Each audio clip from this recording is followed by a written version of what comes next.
اللهم صل على محمد وآل محمد. اللهم صل على محمد وآل محمد. اللهم صل على محمد وآل محمد. أعوذ بالله من الشيطان الرجيم. بسم الله الرحمن الرحيم. نحن نقص عليك نبأهم بالحق إنهم فتية آمنوا بربهم وزدناهم هدى وربطنا على قلوبهم إذ قاموا فقالوا ربنا رب السماوات والأرض لن ندعو من دونه إلها لقد قلنا إذا شططا هؤلاء قوم اتخذوا من دونه آلهة لولا يأتون عليهم بسلطان بين فمن أظلم ممن افترى على الله كذبا وإذ اعتزلتموهم وما يعبدون إلا الله فآووا إلى الكهف ينشر لكم ربكم من رحمته ويهيئ لكم من أمركم مرفقا وترى الشمس إذا طلعت تزاور عن كهفهم ذات اليمين وإذا غربت تقرضوهم ذات الشمال وهم في فجوة منه ذلك من آيات الله من يهد الله فهو المهتدي ومن يضلل فلن تجد له وليا مرشدا. صدق الله العلي العظيم. محمد وآل محمد صلوات اللهم صل على محمد وآل محمد. صدا سکینہ کی آئی بہت اندھیرا ہے، صدا سکینہ کی آئی بہت اندھیرا ہے، گھٹا ستم کی ہے چھائی بہت اندھیرا ہے،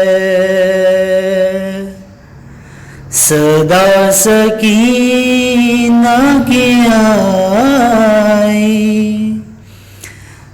بہت اندھیرا ہے، میں قید شام میں مر جاؤں گی میرے بابا،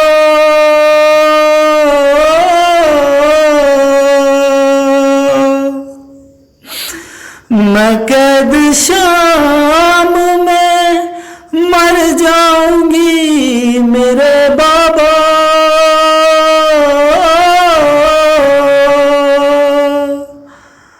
ہوئی ہے دنیا پر آئی بہت اندھیرا ہے،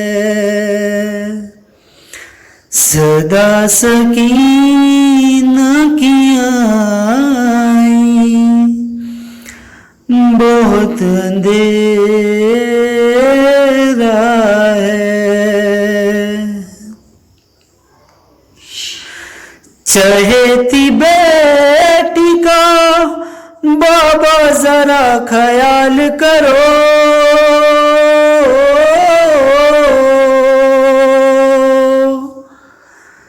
چہیتی بیٹی کا بابا ذرا خیال کرو،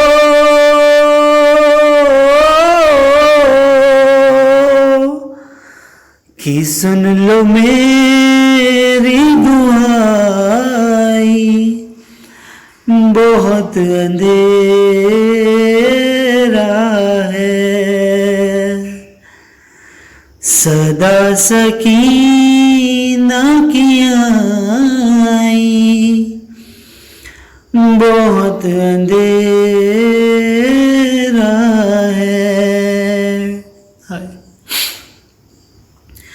یہ قید خانہ بھی کیسا نہ چھت نہ دیوارے،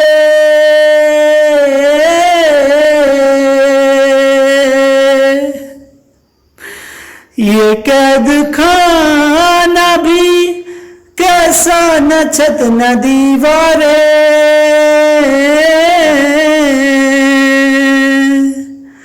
اسیر ہے میرا بھائی بہت اندھیرا ہے، صدا سکینہ کی آئی بہت اندھیرا ہے، ہر ایک لمحہ اندھیرے میں اب گزرتا ہے،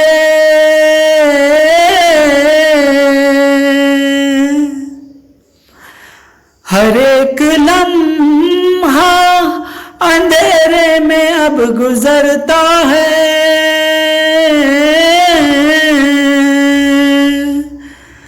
ہوئی ہے جب سے جدائی بہت اندھیرا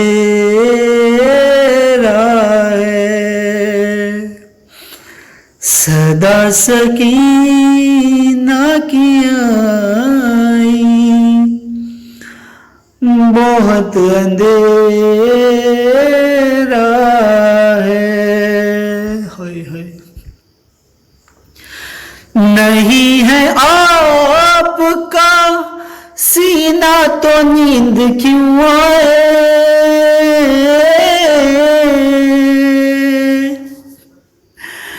نہیں ہے آپ کا سینہ تو نیند کیوں آئے،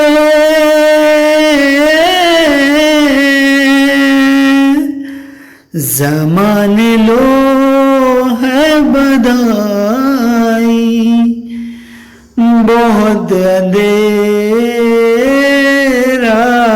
ہے، صدا سکینہ کی آئی بہت اندھیرا ہے،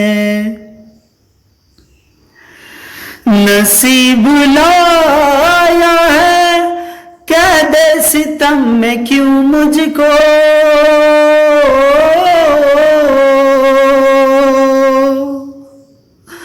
نصیب لایا ہے قید ستم میں کیوں مجھ کو،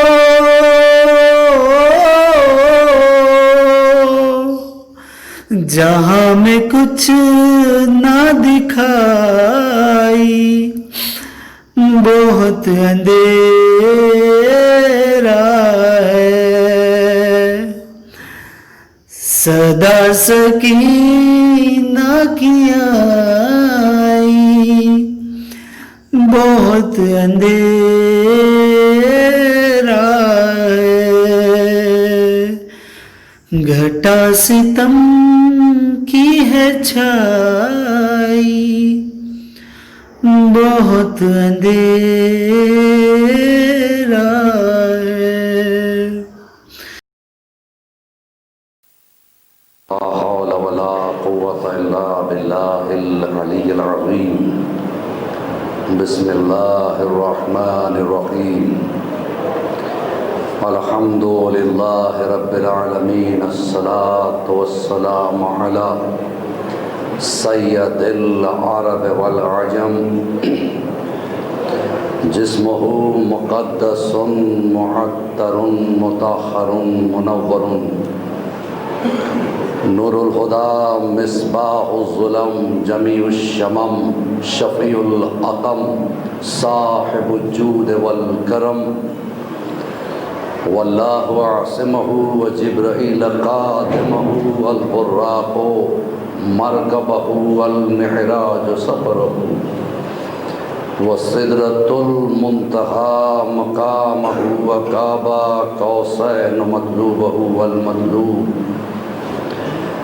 تعوده والمقصود جوده سید المرسلین انیس الغربین الملقب بطاح والیاسین محبوب رب المشرقین والمغربین جد الحسن والحسین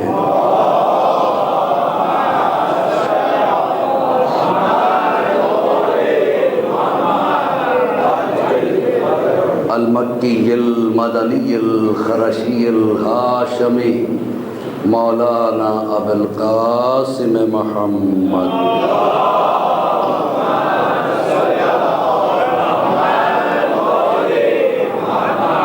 وآلہ الطیبین الطاہرین المعصومین المظلومین المنتجبین من یومنا ھذا الی قیام یوم الدین اما بعد فقد قال رسول اللہ صلی اللہ علیہ وآلہ وسلم فی الدعاء اللہم وال من والاہ وعاد من عاداہ وانصر من نصرہ صلوات علیہ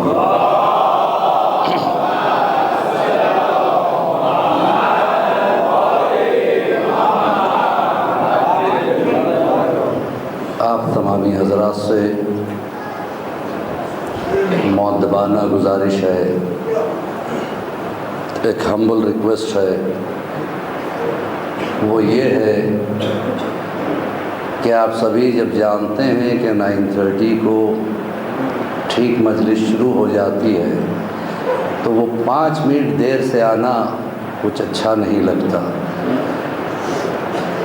کیونکہ یہ در زہرا صلوات اللہ علیہ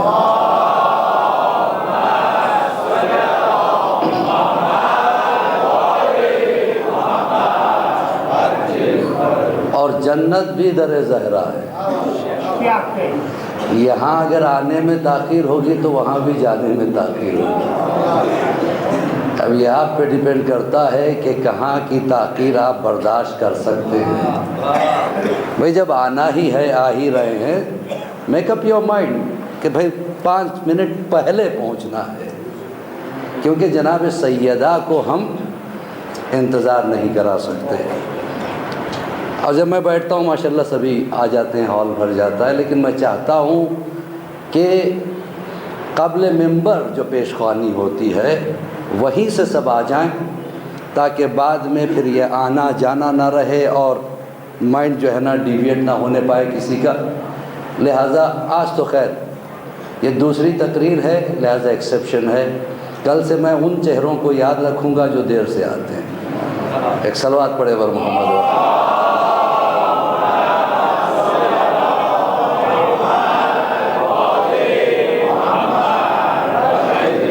اور ایک بات بھی آپ کو بتا دوں کہ عبادت میں پہل کرنے والے کو زیادہ فائدہ ہے، اس سے پتہ چلتا ہے کہ آپ کتنے تیار تھے۔ انٹرویو اگر آپ کا 10 بجے ہے تو آپ کیا 10:05 میں پہنچیں گے؟ آپ وہاں 9 بجے سے پہنچ جاتے ہیں۔ جب دنیا کا ایک گنہگار آفیسر آپ کو بلا کے انٹرویو 10 کا دیتا ہے تو آپ وقت سے پہلے ہوتے ہیں۔ آپ یہ سوچئے جہاں امام زمانہ ہو،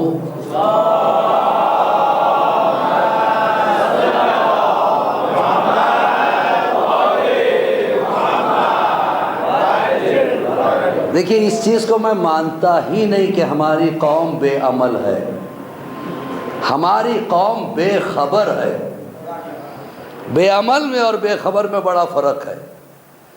بے عمل وہ ہے جو عمل کرتا ہی نہیں، بے خبر وہ ہے جسے ابھی خبر نہیں ہے، اور جب پتہ چل جائے تو پھر اس پہ واجب ہو جاتا ہے اس پہ عمل کرے۔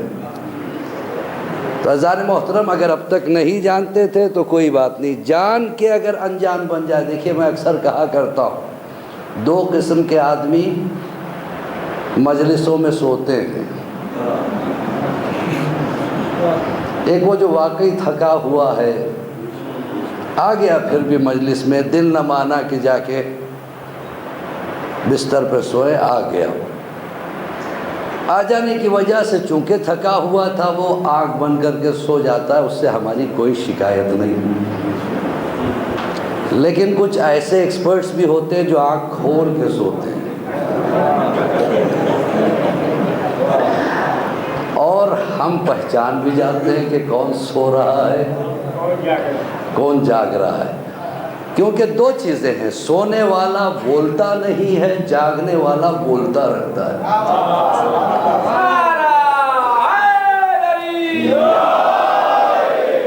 اچھا، دوسری بات یہ ہے، دیکھیے نعرے حیدری میں بہت بڑی طاقت ہے۔ یہ نام علی کا لیا جاتا ہے، کائنات میں واحد ذات علی ابن ابی طالب علیہ السلام،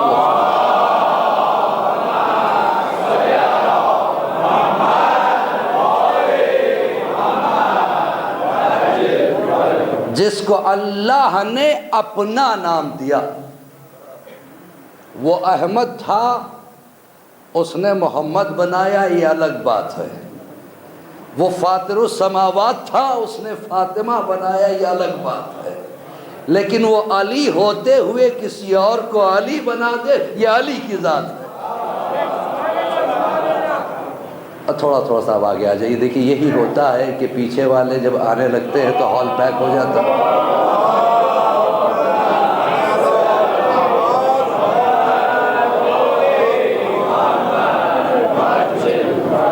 اچھا، آپ کو ایک سائیکالوجی بھی بتا دوں۔ اب یہ میرے بھائی آغا رسول، ان کی مہربانیاں اور آپ حضرات کی محبتیں جو ہمیں کھینچ کے لاتی ہے۔ فرض کیجئے اسی جگہ کسی اور کا نام بھی رسول ہے، اسی محفل میں۔ اب میں مثلاً آپ کے سامنے مجلس پڑھ رہا تھا اور مجھے محسوس ہوا کہ پیاس لگی اور میں نے دیکھا پانی نہیں ہے۔ اب چونکہ اگر رسول سے ہماری بے تکلفی ہے یا محمد بھائی ہیں ان سے بے تکلفی ہے، اب جو بھی ہے جن سے بے تکلفی ہے ہم انہیں پکار لیں گے۔ جی مثلاً میں نے کہا آغا رسول، تو اگر یہاں پہ کوئی اور آغا رسول بھی ہے، ہوتا ہے ایسا، عباس نام کے کئی ہوں گے یہاں پہ، حسین نام کے کئی ہوں گے یہاں پہ، جی عارف نام کے کئی ہوں گے، محمد نام کے کئی ہوں گے، علی نام کے کئی ہوں گے۔ تو اگر میں نے ایسے نام کو پکارا، مثلاً میں نے کہا محمد بھائی، تو یہاں پہ جتنے محمد ہیں سبھی دیکھیں گے، توجہ ہے نا آپ کی۔ میں نے اگر رسول کہا، اگر کسی اور کا نام بھی وہی ہے تو وہ بھی دیکھے گا۔ کیا کہنا میرے مولا کے نام کا، پکارتے علی کو ہے، دیکھتے دونوں ہے۔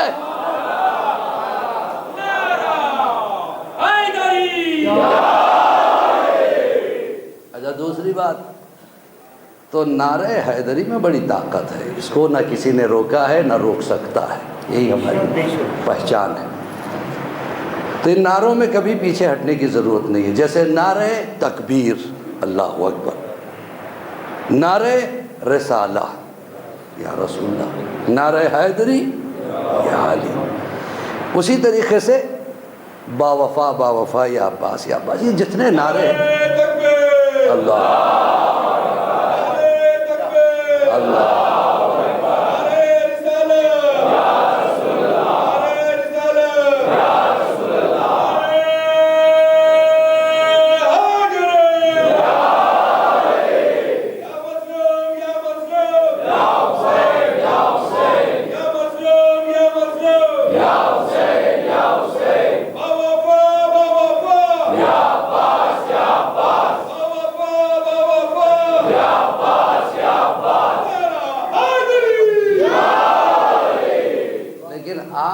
غور ضرور کیا ہوگا، جو بھی نعرہ شروع ہوتا ہے تمام نعرہ حیدری پہ ہی ہوتا ہے، کیونکہ ایک طاقت بخشتا ہے۔ لہذا ان نعروں سے کوئی پرابلم نہیں ہے، لیکن ایسے نعرے جس سے پولیٹیکل ایشو بن جائے ان نعروں سے پرہیز کرنا چاہیے، کیونکہ آج کل دور بڑا خراب چل رہا ہے۔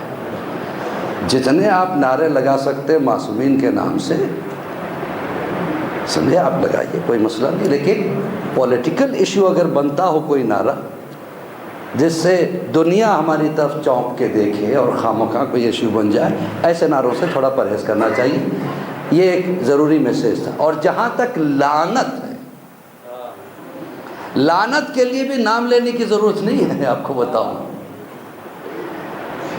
معاویہ نے ایک مرتبہ جناب عقیل کو بلایا، اور جناب عقیل پہ تو آپ مکمل لیکچر بھی سن چکے، آغا نے اس کے اوپر بھی کافی روشنی ڈالی تھی اور میں نے بھی سنا. لیکن آپ کو ایک بات بتاؤں، جناب عقیل بڑے عقل مند تھے، اس لیے عقیل نام رکھا تھا جناب ابو طالب نے. یہ فراست جناب ابو طالب ہے، وہی نام رکھا جیسا بچہ تھا. آج انشاءاللہ کمال ابو طالب کی طرف ایک ہلکا سا اشارہ دے کے آگے بڑھوں گا، لیکن اس سے پہلے یہ ضروری پیغام ضرور سن لیں. معاویہ نے ایک مرتبہ جناب عقیل کو بلایا، کہا سنا ہے کہ آپ کی فائنینشیل کنڈیشن صحیح نہیں ہے. تو ان کا جواب تھا کہ مومن پہ ہر وقت امتحان ہوتا ہے. دیکھیے، غیروں میں دلیری سے وہ جواب دے دینا جس کا وہ لائق ہے، اسی کو شجاعت کہتے ہیں. کہ مومن پہ تو ہر وقت امتحان کا وقت ہوتا ہی ہے. کہ اچھا، اگر یہ بات ہے تو ہم آپ کو پیسہ دینے کے لیے تیار ہیں. 1,00,000 درہم یہاں رکھیں، آپ ممبر پہ جائیے 3 مرتبہ نعوذ باللہ مولا کائنات علی ابن ابی طالب علیہ السلام پر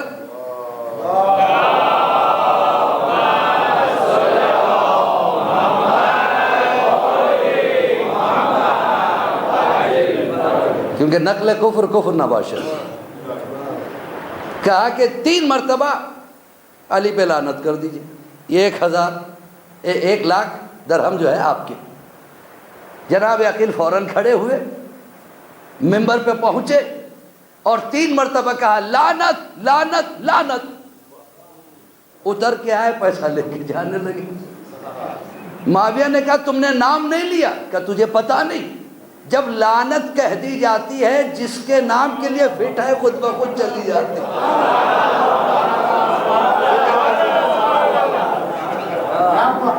اور تو نے میرا کام آسان کر دیا، میں نے 3 مرتبہ لعنت بھیج دی. ایک صلوات پڑھے بر محمد والے.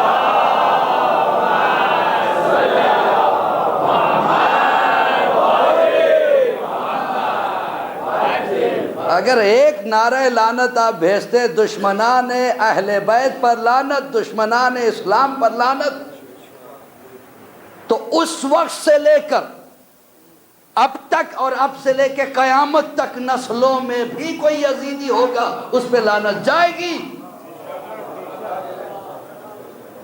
تو جو ہے نا آپ کی، اگر نام لے لیا تو بس اسی تک جا رہی ہے. تو اب آپ اپنا جو سکوپ ہے زیادہ وائڈر رکھیں.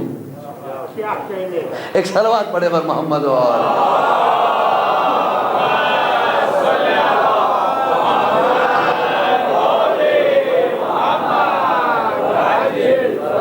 تو عرفان اہل بیت اور عظمت اہل بیت علیہ السلام پر جو اس سال کا موضوع میں نے کل شروع کیا تھا، آج آپ حضرات کے درمیان ہماری یہ دوسری تقریر ہے. اور یہ میں نے اس لیے رسول اللہ کے دعا کے سائے میں شروع کیا ہے. رسول اللہ کیا کہتے ہیں؟ اللہم والمن والا، پروردگار اس سے محبت کر جو علی سے محبت کرے. یہ نہیں کہا کر رہا ہے کہہ دیتے تو صرف غدیر تک محدود رہ جاتی دعا. قیامت تک نسلن بعد نسلن، جو بھی کرے تو اس سے محبت کر، اس سے بغض رکھ جو علی سے بغض رکھے، دشمنی رکھے اس کی مدد فرما، جو علی کی مدد کرے. تو عزیزان محترم یہ مدد علی کی مدد کیسے ہو؟ دیکھیے اہل بیت اطہار کو ہم مانتے ہیں، ان کی مدد کرنے کا مطلب یہ ہے کہ ان کے آرڈرز کو فالو کرنا، یہ ہے مدد. ورنہ جو اشارے سے سورج کو پلٹا دے اسے ہم اور آپ کی مدد کی ضرورت. جو خیبر کا در اکھاڑ دے، جو کلہ ازدر کے 2 ٹکڑے کر دے. دیکھیے میں نے کہا کمال ابو طالب کی طرف آپ کو لے کے جاؤں، کبھی آپ نے شاید غور نہ کیا ہو، کیونکہ بہت سی چیزیں غور طلب ہوتی ہیں. واقعات ہمیں ملتے ہیں تاریخ میں، اللہ نے عقل سلیم دیا ہے واقعات کو کھولنے کے لیے، اور یہی ہم لوگ کرتے ہیں. دیکھیے اہل بیت اطہار نے، انشاءاللہ ہمارے اس ٹاپک میں مولا کائنات کے فرمان بھی آئیں گے، کیونکہ عظمت کو سمجھنا ہو تو ان کے فرمانوں کو سمجھنا ضروری ہے. کسی انسان کی آپ عزت کب کریں گے؟ اگر اس کے سٹیٹمنٹس اچھے ہوں. اگر سٹیٹمنٹ سمجھ میں نہیں آئے گا تو کردار سمجھ میں نہیں آئے گا، کردار سمجھ میں نہیں آئے گا تو شخصیت سمجھ میں نہیں آئے گی، شخصیت سمجھ میں نہیں آئے گی تو محبت سمجھ میں نہیں آئے گی، محبت سمجھ میں نہیں آئے گی تو مودت کیسے ہوگی؟ تو عزیزان محترم اہل بیت اطہار نے اللہ کی اتنی عبادت کی، اتنی عبادت کی، اتنی عبادت کی، اٹھتے بیٹھتے سوتے جاگتے چلتے پھرتے جنگ کرتے ہوئے ہر جگہ کوئی سیگمنٹ آف لائف ایسا نہیں ہے ان کا کہ جہاں پہ انہوں نے اللہ اللہ اللہ نہ کیا ہو. اللہ کو یہ ادا اتنی پسند آ گئی، اس نے بھی کہا ٹھیک ہے یا علی تو نے ساری زندگی اللہ اللہ ہی کیا، اب میرے عدل کا تقاضا یہ ہے کہ میں بھی قیامت تک علی علی نہ کہلوا دوں.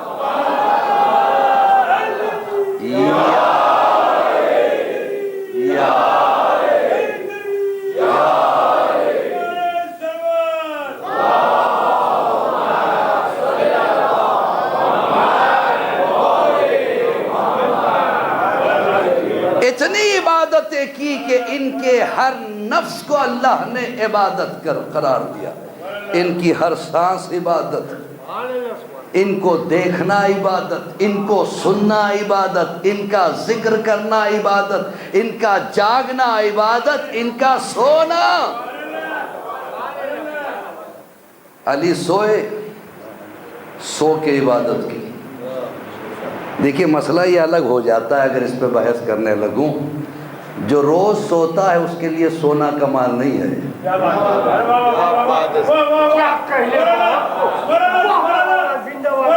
جو روز جاگتا ہے اس کے لیے سونا ضروری ہے، کیونکہ حکم ہے ادھر سے، اور ایسا سونا لوگوں کے سمجھ میں نہیں آ سکتا.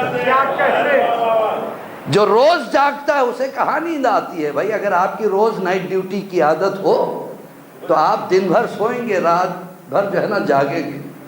اگر کسی دن ہم کہتے سو جائیے صاحب، کہاں سوئیں گے، ہمیں عادت ہی نہیں ہے. جب آپ جیسا انسان عادت کے خلاف نہیں جا سکتا تو علی کیوں سوئے؟ اس لیے علی سوئے کہ علی کا اس وقت سونا ضروری تھا. اللہ نے کیوں کہا ہے حبیب علی سے کہو کہ میرے بستر پہ سو جائے، لیٹ جائے نہیں کہا، سو جائے. کیوں سوئے؟ اگر جاگتے ہی رہتے ساری زندگی علی تو آج پوری شیعت نصیری ہو جاتی. کیونکہ اللہ کی پہچان لا تاخذو سنۃ ولا نوم، نہ اسے اونگ آتی ہے نہ وہ سوتا ہے.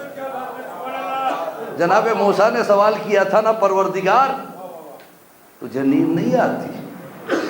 موسیٰ تو دیکھنا چاہتا ہے کہ نیند سے کیا ہوتا ہے؟ کہا ہاں. کہ 2 برتنوں میں پانی لے لے اور اس طرح پکڑ کے کھڑا ہو جا، رات بھر کھڑے رہنا. کہ ٹھیک ہے پروردگار. 2 چھوٹے چھوٹے پیالوں میں پانی لے لیا اور جناب موسیٰ کھڑے رہے. کھڑے رہے نیند آ گئی. جھونکا لگا، سوئے نہیں، جھونکا لگا، دونوں پیالے گر گئے. پروردگار نے کہا اے موسیٰ، جب تو سو کر 2 پیالوں کو نہیں سنبھال سکتا، میں سو جاؤں تو کائنات کیسے سنبھلے گی؟ تو وہ کبھی سوتا نہیں ہے، علی کبھی سوئے نہیں. لوگوں کو دلیل مل جاتی، لہذا رسول سے کہا یا اے میرے حبیب علی کو آج سلا دے، اس لیے کہ علی کا سونا بھی ضروری ہے. تو کیا کہنا میرے مولا کا، سو کے ایک طرف رسول کی جان بچائی، اللہ کی الوہیت بچا لی.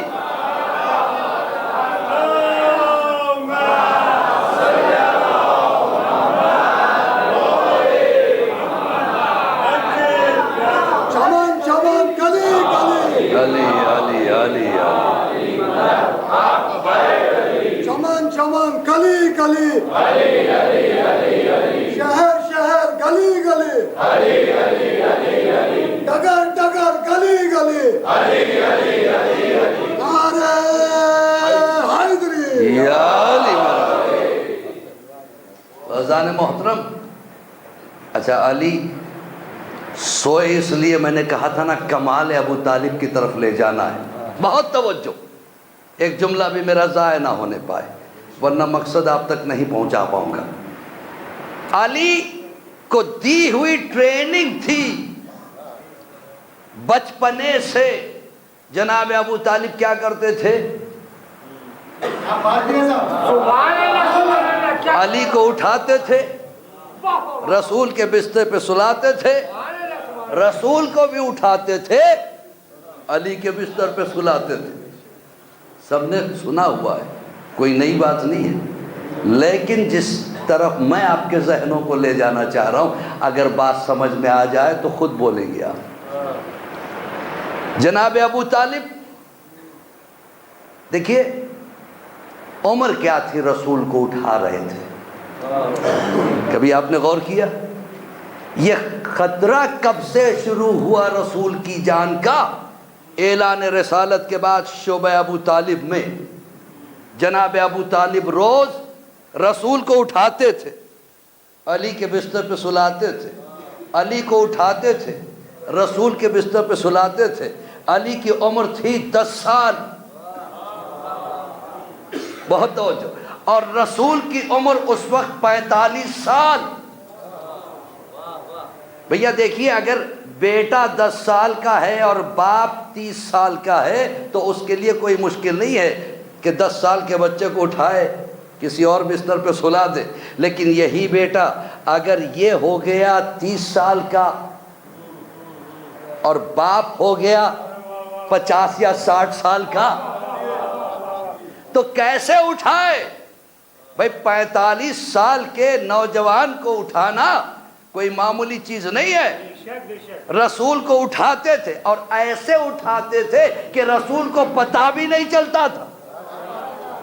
دیکھیے اگر ایک بوڑھا آدمی ہو گھر میں، اس کا بیٹا 40 سال کا ہو تو ظاہر سی بات ہے کہ باپ کم سے کم 60 سال کا رہا ہوگا. باپ چاہے کہ اچانک مہمان آ گئے لہٰذا بیٹے کو بستر سے اٹھائے، کیسے اٹھائے گا؟ کہ میرے لال اٹھو، کچھ مہمان آ گئے، اندر جا کے سو جاؤ. لیکن اگر باپ آگے بڑھے اور بیٹے کو اٹھانا چاہے، پہلی بات تو اٹھا نہیں سکے گا، اگر اٹھا بھی لیا تو ڈگمگائے گا. بیٹا اٹھ جائے گا، کہا بابا یہ کیا کر رہے ہیں آپ؟ کہا کہ اندر سلانا چاہ رہا تھا. ارے ایسے ہی اٹھا دیتے، میں اندر چلا جاتا. لیکن رسول کو پتہ بھی نہیں چلتا. ادھر رسول کو لے جاتے ابو طالب، اس طرح سلا دیتے ہیں. تو آپ ذرا سوچے بازو ابو طالب کی طاقت کا کہ 45 سال کے جوان کو ایسے اٹھا کے لے جائے جیسے ایک باغباں ایک پھول کو ہاتھوں میں اٹھا لیتا ہے. اور جب باپ ایسا تھا تو بیٹا کیسا ہوگا؟ اگر وہی بیٹا احد کے میدان میں، مولا علی کی عمر کیا تھی؟ 26 سال، بھرپور جوانی. اور ایسے میں شیطان نے ایک مرتبہ آواز دی. دیکھیے 2 مرتبہ شیطان نے حملے کی, کسی طریقے سے مسلمانوں کو بھگانے کی کوشش کی. پہلی مرتبہ وہ جب دیکھا کہ مسلمان جم کے لڑ رہے ہیں تو احد کے پہاڑ سے ایک بہت بڑے چٹان کو لڑکا دیا. چٹان لڑکتا ہوا آ رہا تھا. جب لڑکتا ہوا آ رہا ہے پہاڑ کے اوپر سے, تو ایک مرتبہ شیطان نے چلا کے دیکھا, ذرا دیکھو چٹان آ رہا. اب جو دیکھا تو سب میدان چھوڑ کے بھاگنے لگے. ادھر رسول نے کہا یا علی اس چٹان کو روکو. ابو طالب کے لال نے اشارہ کیا, لڑکتا ہوا آنے والا چٹان وہیں رکا. اور آج تک آپ احد کے پہاڑی پہ جا کے دیکھیے, آج بھی وہ گواہی دے رہا, ایسے رکا ہوا ہے جیسے کسی کے اشارے نے اب تک روکا ہو.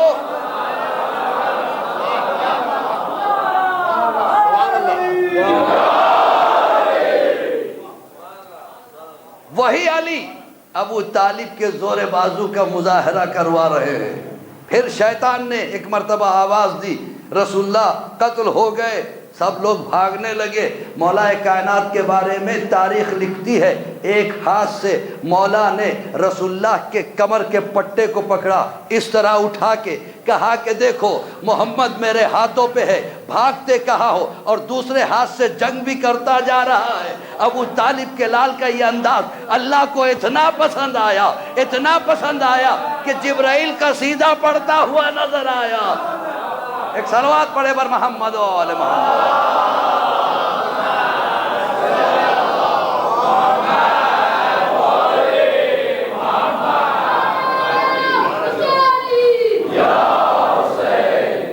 تو یہ طاقت ان کے پاس ہونا یہ خاندانی وراثت تھی. خیبر کے دروازے کے بارے میں بھی مسلسل آپ سنتے چلے آ رہے ہیں. پہلے یہ سمجھیے کہ خیبر کا دروازہ تھا کیسا. مجھے خیبر نہیں پڑھنا ہے. بہت وزنی دروازہ, اتنا وزنی کہ پورا لوہے کا دروازہ تھا. ظاہر سی بات ہے وزنی ہوتا ہے. اور آج جیسے دروازے نہیں جیسے ہمارے گھروں کے ہوتے ہیں. آج بھی پرانی کوٹھیوں پہ چلے جائیے آپ, اتنے بڑے دروازے آپ کو نظر آئیں گے جس میں سے ہاتھی گزر رہا ہو. اور خیبر کے دروازے کے بارے میں جب پڑھتے ہو آپ کہ 40 آدمی کھولتے تھے, 40 بند کرتے تھے, اور بعض روایتوں سے 70 آدمی کھولتے تھے, 70 بند کرتے تھے. کتنا بھی وزنی دروازہ ہو, کیا 40 آدمی کو کھولنے کی ضرورت پڑتی ہے؟ میں پریشان تھا اس چیز کو لے کے, تو میں نے ایک عالم دین سے پوچھا کہ سرکار یہ بات سمجھ میں نہیں آتی, کھولنے میں 40 آدمی, بند کرنے میں 40 آدمی. کہا کہ دروازہ اس طرح نہیں کھل رہا تھا. بہت توجہ. خیبر کے قلعے سے ملا ہوا ایک بڑا خندق تھا, اور یہ دروازہ اس طرح سے کھلتا تھا. جب یہ کھلتا تھا تو برج بن جاتا تھا, اور اسے بند کر دیا جاتا تو خندق کھل جاتا تھا, کوئی ادھر آ نہ سکے. اور اس کو کھولنے اور بند کرنے کے لیے ایک ویل ہوتی تھی پیچھے جس پہ چین لگا تھا, اور وہ موٹا لوہے کا چین جس سے ہاتھیوں کو باندھا جاتا ہے, ایسے 4 چین تھے جو لگے ہوئے تھے. لہذا اس چینوں میں آج بھی آپ نے دیکھا ہوگا پرانے گھروں میں جہاں پہ کنواں ہوتا ہے, اس میں آپ دیکھیں گے ایک چھوٹی سی ویل ہوتی ہے, اس میں سے رسی لٹکائیں گے اور وہ اندر جائے تو کھینچو تو بڑے آسانی سے پانی نکل آتا ہے. تو یہ ٹیکنالوجی اسی دور کی ہے. تو یہ صرف آپ سن رہے تھے کہ خیبر کے دروازے کو مولا نے اکھاڑا. نہ صرف اکھاڑا بلکہ جب جھٹکا دیا ہے 2 انگلیوں سے تو 4 موٹی موٹی لوہے کی چینیں ٹوٹی. پھر مولا نے اپنے ہاتھوں پہ لیا اور اس طرح سے گزارتے چلے گئے. تو بہرحال کہنے کا مقصد یہ ہے کہ اس خاندان میں طاقت جو ہے خاندانی وراثت تھی, صرف مولا کائنات ہی نہیں, جناب ابو طالب خود طاقتور تھے, بہت طاقتور تھے جناب ابو طالب. انہیں سردار بطحا کہا جاتا تھا. ان کے والد عبد المطلب کے لیے یہ تھا کہ جب وہ نکل کے اگر میدان میں آ جاتے تھے تو لوگ کہتے تھے ہٹ جاؤ ان کے سامنے سے، اس لیے کہ یہ عبد المطلب نہیں ہے بلکہ بنی ہاشم کا ایک دہاڑتا ہوا شیر ہے جو ساتھ میں ملک الموت کو لے کے چلتا۔ عبد المطلب کے والد، انہیں دیکھیے جناب ہاشم خود بہت بڑے بہادر تھے، جو ان کی جنگ ہے وہ آپ تاریخ میں دیکھیے کیسی جنگ انہوں نے کی، اسی لیے کہا گیا تھا کہ یہ نیزوں کا بیٹا ہے۔ نیزہ چلانے میں اتنے ماہر تھے کہ ہزاروں بھی سامنے ہوتے تو اس طرح پھینکتے جیسے یعنی ایک لکڑی کے کاڑی سے آپ کوئی چیز کو اٹھا کے پھینکتے ہو۔ ان کے والد وہ بھی بڑے طاقتور تھے، عبد مناف، تو یہ خاندان ہے ہی طاقتور۔ اگر ورثے میں یہ طاقت چلتے چلتے جناب عبد المطلب، پھر عبد المطلب سے جو ہے نا جناب ابو طالب، پھر ابو طالب سے علی، علی سے عباس تک آ جائے،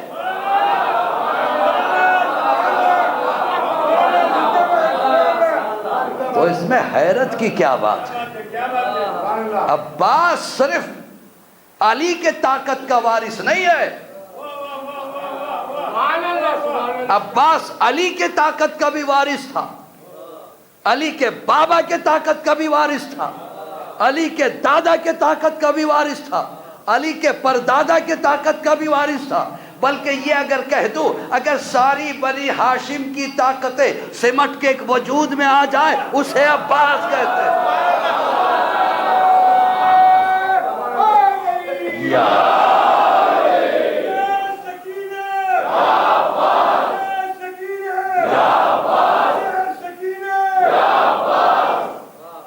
جزاک اللہ جزاک اللہ۔ رضان محترم، طاقت پہ کبھی ارے جس کے اشارے سے آتا ہوا پتھر رک جائے، جب اشارے میں وہ طاقت ہو، اشارہ دور سے ہوتا ہے، وہی اگر ہاتھ پہنچ جائے۔ دیکھیے میں ایک عجیب منزل فکر کی طرف لے جا رہا ہوں۔ بات عبادت سے شروع ہوئی تھی۔ عبادت میں اور عبودیت میں کیا فرق ہے؟ اظہار بندگی کو عبودیت کہتے ہیں۔ عبادت کیا ہے؟ نماز عبادت فعل ہے، روزہ عبادت عمل ہے، حج عبادت عمل ہے۔ عبودیت روش زندگی کو کہتے ہیں، سٹائل آف لائف کو کہتے ہیں، وہ سٹائل آف لائف جو علی کی ہو۔ بہت توجہ، زیادہ گہرا تو نہیں جا رہا ہوں میں کوشش کر رہا ہوں آپ کے قریب تر آ کے چلتا رہوں، مثالیں بھی بتاؤں گا۔ دیکھیے عبودیت کا مطلب ہے بندگی، وہ زندگی جس میں بندگی ہو۔ اور عبودیت آتی کب ہے؟ جب سینس آف بلانگنگ ختم ہو جائے۔ میں کو مارو تو کائنات تمہاری، اگر میں پیدا کر لیا اپنے میں تو تم سے سب دور۔ دیکھیے دو چیزیں ہیں، ایک یہ کہ پوری دنیا آپ کو پسند کرے، ایک وہ ہے کہ جو آپ خود اپنے آپ کو پسند کرے۔ جو خود کو پسند کرتا ہے اسے دنیا پسند نہیں کرتی۔ جو خود ہی کو ختم کر دے، جب میں مر جائے، انسان کے اندر کا میں ختم ہو جائے تو میرا ختم ہو جاتا ہے۔ تو جو ہے نا آپ کی میں I am something, this is my capacity، یہ میری کیپیسٹی ہے، this is my property۔ ان چیزوں میں میں زیادہ گہرائی تک نہیں جانا چاہتا۔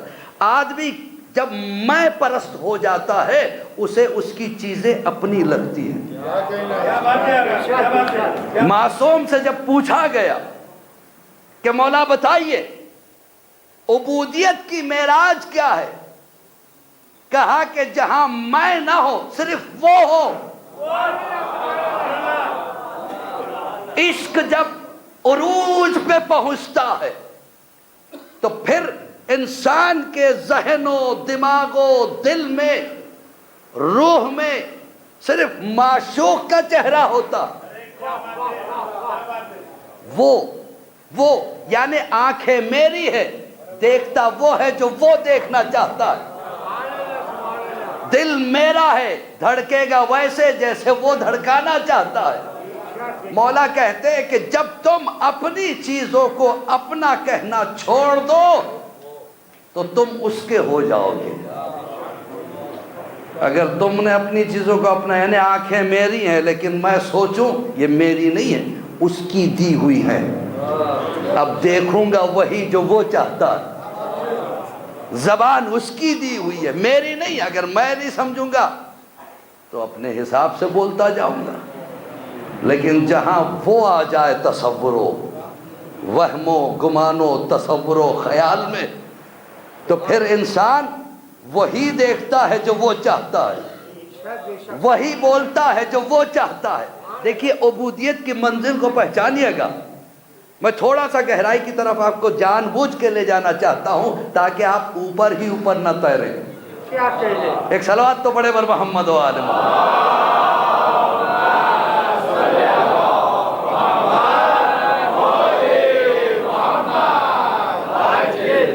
فلسفہ عبودیت کو پہچانے۔ مولا فرماتے ہیں یہ آنکھ تمہاری ہے لیکن دی اس کی ہے۔ آپ پلیٹ فارم پہ اپنے دوست کے ساتھ کھڑے ہوئے تھے، اس نے آپ کو ایک بیگ دیا کہ یہ میرا بیگ ہے، ذرا دیکھتے رہیے گا، میں ابھی آتا ہوں۔ تو کیا آپ اس کو اٹھا کے کھولیں گے، اس میں سے چیزیں نکالیں گے؟ نہیں، بلکہ انٹیکٹ اس کو رکھیں گے اور حفاظت کریں گے اس کی۔ کیا کہنا میرے مولا کا، میرے مولا نے کتنے آسان ڈھنگ سے عبودیت کو سمجھا دیا۔ یہ آنکھیں تمہاری ہیں لیکن تمہارے ہوتے ہوئے تمہاری نہیں ہے، یہ کان تمہارے ہیں تمہارے ہوتے ہوئے تمہارے نہیں ہے، یہ زبان تمہاری ہے تمہارے ہوتے ہوئے تمہاری نہیں ہے، یہ ہاتھ تمہارے ہیں تمہارے ہوتے ہوئے تمہارے نہیں ہے، یہ پیر تمہارے ہیں تمہارے ہوتے ہوئے تمہارے نہیں ہے۔ اللہ نے اسے تمہارے اختیار میں دیا ہے تاکہ اس کے ارادے سے عمل کرو، اس کے مرضی پہ چلو۔ جب انسان اس کے مرضی پہ چلتا ہے، اللہ نے کیا کیا، آدھی چیزوں کو تو اختیار میں دیا، آدھی چیزوں کو اپنے اختیار میں رکھا۔ کیا کہے، میں نے کہا میری آنکھیں جسے دیکھوں، جو مجھے اچھا لگے اسی کو دیکھوں، میرے کان ہے کچھ بھی سنو، میوزک سنو، غیبت سنو، گالیاں سنو۔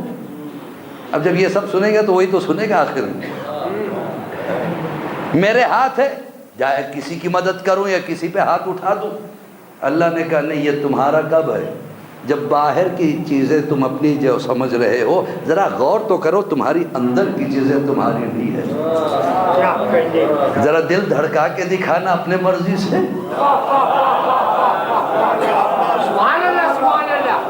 ذرا خون دوڑا کے چلا کے دکھانا اپنی مرضی سے۔ جی، جو اندر کی چیزیں ہیں، اندر کی چیزیں وہی میری نہیں ہے۔ یعنی گھر ہے، گھر کے اندر کی تو ہر ایک کی چیز ہوتی ہے، جب اندر کی چیز میری نہیں تو باہر کی میری کیسے ہو گئی؟ یہی تو میرا مولا کہتا ہے، عبودیت کو سمجھو تو عبادت صحیح ہے، حد میں رہنے کا نام عبادت۔ بہت توجہ، اللہ نے ایک حد، تقویٰ کسے کہتے ہیں بھیا؟ دیکھیے بات سے بات کہاں نکلتے چلی جا رہی ہے۔ تقویٰ کیا ہے؟ کہ نماز جماعت میں بالکل پہلی صف میں رہنے کا نام تقویٰ ہے۔ یہ تقویٰ نہیں ہے۔ تقویٰ کسی اور دن انشاءاللہ یہ تھوڑا تفصیل طلب ہے، ورنہ پھر میں جس چیز کو لے کے چلا ہوں وہ نہیں سمجھا پاؤں گا، حالانکہ میرے موضوع سے متعلق ہے۔ اتنا کہتا ہوا آگے چلا جاؤں، تقویٰ اس زندگی کو کہتے ہیں جیسے خدا چاہتا ہے۔ جہاں انسان کو ایک حد دی گئی ہے، بھائی آپ کا گھر ایک حد ہے اس کے لیے بھی، آپ کے گھر میں آپ کچھ بھی کر سکتے ہیں۔ آپ برابر والے کے گھر میں کود کے فٹ بال کھیلیں، وہ بولے گا یہ تمہاری حد نہیں ہے، کھیلنا ہے تو اپنی حد میں کھیلو۔ حد سے جو چیز آگے بڑھ جاتی ہے اسے طغیان کہتے ہیں۔ بھائی طاغوت جیسے کہا یزید کا تصور آ گیا، طاغوت جیسے کہا ایک ظالم کا تصور آ گیا. طاغوت بنا ہے طغیان سے. طغیان کہتے ہیں حد سے نکل جانے کو. نہیں اور سلیس اردو میں آپ کو سمجھا دوں. دریا تو سمجھتے ہیں, ریور, ندی کہہ لیجئے, دریا کہہ لیجئے, ریور کہہ لیجئے, اس کا کام ہی بہنا ہے. اور جب یہ بہتی ہے تو سب کو سیراب کرتی ہے. جس طرف سے جاتی ہے وہ زمین والے اس سے فائدہ اٹھاتے ہیں. کوئی کھیتی اس سے چلاتا ہے, کوئی گھر کا پانی اس کا استعمال کرتا ہے. ہر چیز, ہر آدمی سے لے کے جانور سے لے کے چرند پرند تک اس سے فائدہ اٹھاتے ہیں. کیوں؟ اس لیے کہ حد کے اندر چل رہی ہے لہذا دریا ہے. اور جب حد سے باہر آ گئی طغیان, طوفان, یہ سونامی کیا ہے؟ حد سے باہر نکل گئی, تباہی ہو گئی. جو فائدہ اٹھا رہے تھے وہی واویلا کرنا شروع کر دیں گے. اللہ بتلا رہا ہے دیکھو یہ چیزیں میری بنائے ہوئے راستے پہ چل رہی ہے, لیکن تمہیں سمجھانے کے لیے کبھی کبھی انہیں حد سے تھوڑا سا باہر نکالتا ہوں, فساد ہو جاتا ہے. تم زندگی بھر حد سے باہر رہو. ایک صلوات پڑھے بر محمد و آل محمد.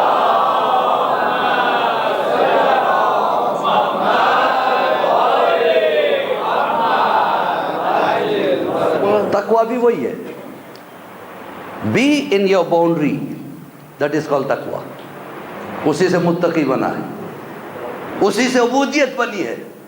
جہاں طغیان پیدا ہوا, یا موسیٰ اذهب الى فرعون انہو طغی.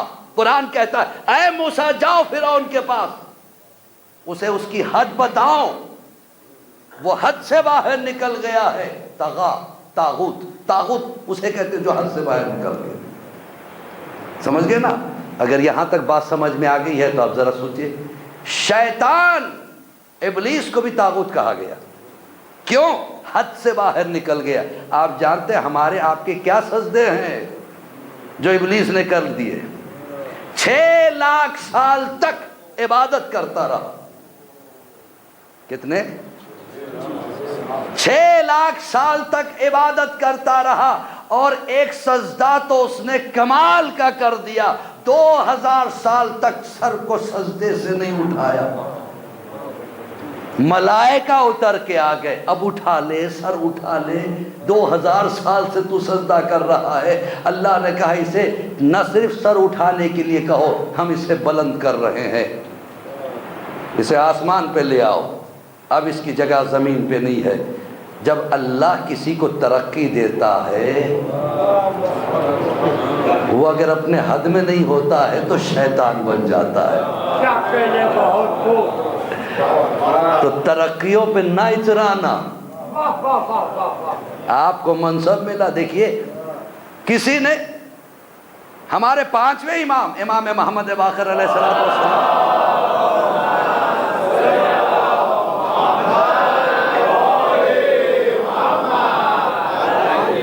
ان سے پوچھا مولا جب شیطان نے 2 لاکھ سال تک عبادت کی, 6 لاکھ سال تک عبادت کی, 2000 سال تک سجدہ کیا, اسے ملعون کیوں کہا؟ کیا بہترین جواب میرے مولا کا. پھر وہ ملعون کیوں کہا جاتا ہے؟ نمازی تھا, پرہیزگار تھا, ہر وقت اللہ اللہ کرتا تھا, پھر بھی ملعون, پھر بھی ملعون. امام نے فرمایا اس نے منصب حاصل کرنے کے لیے عبادت کی تھی. دیکھیے عبادت 3 طرح سے ہوتی ہے. ایک عبادت وہ ہے جو انسان لالچ میں کرتا ہے. انٹرویو میں جا رہا ہوں, پروردگار پاس کروا دے تو آ کے 2 رکعت نماز شکرانہ پڑھ لوں. یعنی تو پہلے میرا کام کر پھر میں تیرا کام کروں. ایک صلوات پڑھے ورو.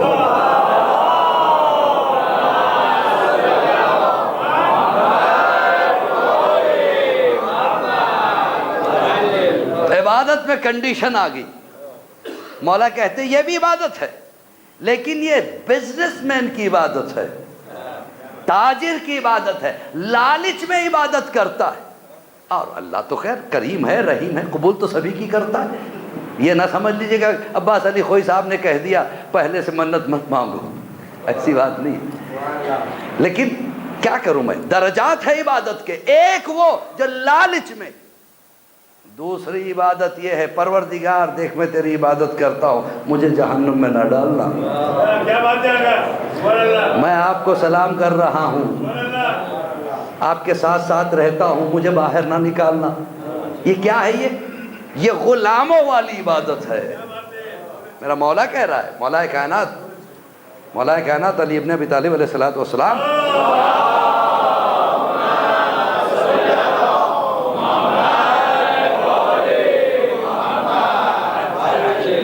منازل عبادت کو کھول رہے ہیں. ایک وہ عبادت جو لالچ کی بنا پہ ہو اور ایک وہ عبادت ڈر کی بنا پہ ہے. تو یہ غلام والی عبادت ہے، وہ تاجروں والی عبادت ہے. کہ پھر عبادت کیا ہے؟ کہ خالص عشق والی عبادت ہو تو عبادت. اس کے بعد میرا مولا کیا کہتا ہے؟ پروردگار تو گواہ رہنا، نہ میں نے جنت کے لالچ میں تجھے سجدہ کیا، نہ جہنم کے خوف سے سجدہ کیا، اس لیے کیا کہ تو لائق سجدہ ہے.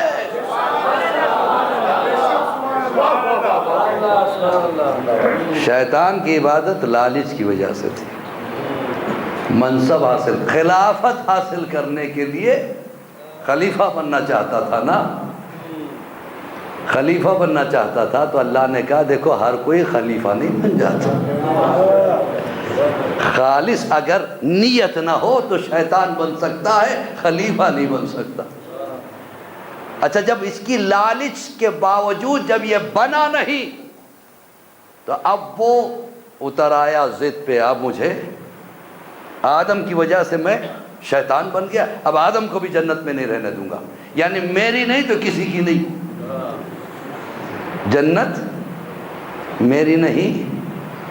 میں صرف میری نہیں تو کسی کی نہیں کہہ دوں تو آپ پتہ نہیں کیا سوچیں، اس لیے میں نے جنت کی قید بھی لگا دی. جنت اگر میری نہیں، کسی کی بھی نہیں، مالک مجھے مہلت دے دے، کیا کرے گا؟ سب کو بہکا ڈالوں گا، جہاں تو مجھے بھیجے گا سب کو لے جاؤں گا. اللہ لیکن عباد اللہ المخلصین، وہ خالص جو تیرے بندے ہیں، انہیں میں کچھ نہیں کر سکتا. لیکن جناب آدم کو تو نکالنا ہی تھا اسے. اب ادھر اللہ نے درخت ممنوعہ کی طرف بتایا کہ دیکھو آدم سب کچھ کھاؤ، اس درخت کے پاس نہ جانا. اور جناب آدم سے ترک اولا ہوا اور انہوں نے اس پھل کو کھا لیا. نتیجہ کیا ہوا؟ جنت سے نکالے گئے، جنت سے نکالے گئے. علامہ مجلسی کہتے ہیں کہ وہ درخت فاطمہ زہرا تھا.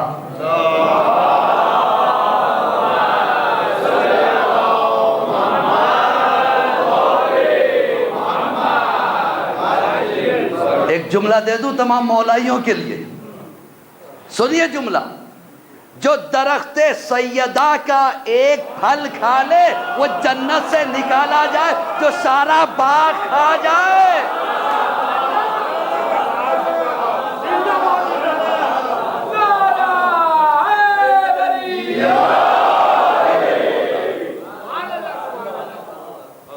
اچھا کیا ٹیکنیک اس نے استعمال کی؟ شیطان بن کے نہیں آیا. اس زمانے میں سانپ جو ہے اس کا قد اونٹ کے برابر تھا اور اتنا خوبصورت تھا. جنت کا ایک جانور تھا سانپ، جس کا قد اونٹ کی طرح تھا اور اس کے بڑے بڑے ریشمی پر تھے اور بڑے بڑے بال تھے. بہت ہی خوبصورت جانور تھا، اونٹ کی طرح بڑا، بہت بڑا منہ، لیکن بڑا خوبصورت جانور تھا. اور یہ کبھی کبھی اڑ کے جنت سے باہر بھی نکل آتا تھا. اور شیطان کی حد صرف جنت کے در تک تھی، اس سے آگے نہیں. اس نے دیکھا کہ سانپ ہے تو سانپ کے پاس گیا اور پٹی پڑھانا تو کوئی شیطان سے سیکھے. پہلے اس کی خوبصورتی کی تعریف کی. دیکھیے شیطان کی پالیسی ہے.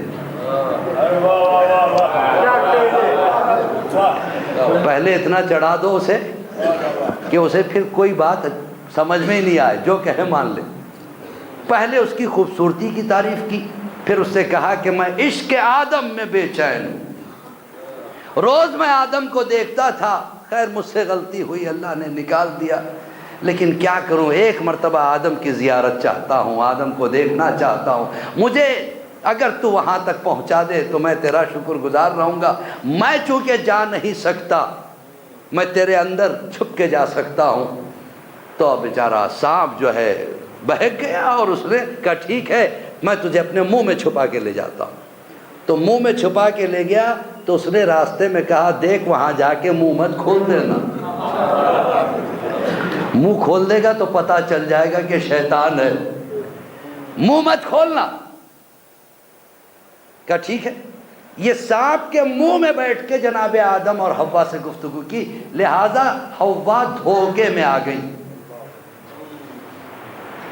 تو سانپ کے منہ سے جب بول رہا تھا تو جناب حوا نے سوچا یہ سانپ بول رہا ہے، اچھا کس طرح سے بہکایا، جیسے بہکا سکتا تھا، کون سا ویک پوائنٹ ہے عورت کا وہی لے کے چلا۔ جناب حوا سے پوچھا آپ کو جناب آدم سے کتنی محبت ہے؟ نے کہا بہت محبت ہے۔ کیا آپ چاہیں گی کہ آدم ہر بات آپ کی مانے، آپ اٹھو کہے تو اٹھے، بیٹھو کہے؟ اب کون بیوی نہیں چاہتی؟ کیا اچھی بات ہے، یہ تو بڑی اچھی بات ہے، کیا کرنا پڑے گا؟ کیا بس چھوٹا سا کام کرنا پڑے گا۔ کیا ہے؟ اس کا ایک پھل کھا لیجئے، ساری زندگی آدم آپ کے۔ بھائی بیوی کو اپنی محبت پہ بھروسہ ہونا چاہیے کہ میں محبت دوں گی تو سامنے والا بھی محبت دے گا۔ دیکھیے محبت سے محبت آتی ہے، تعویذوں سے نہیں آتی۔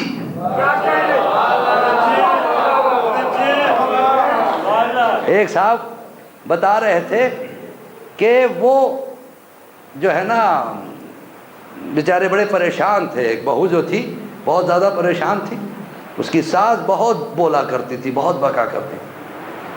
نے کہا مولانا کے پاس جا کے مولانا میری ساس بہت بولتی ہے، ذرا اس کی زبان بند کرنی ہے، آپ تعویذ دے دیجئے۔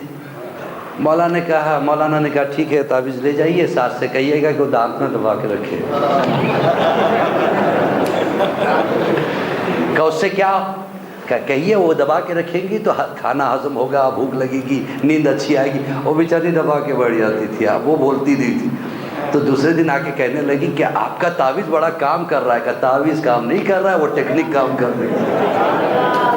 ایک صلوات پڑھے ور محمد و آل محمد۔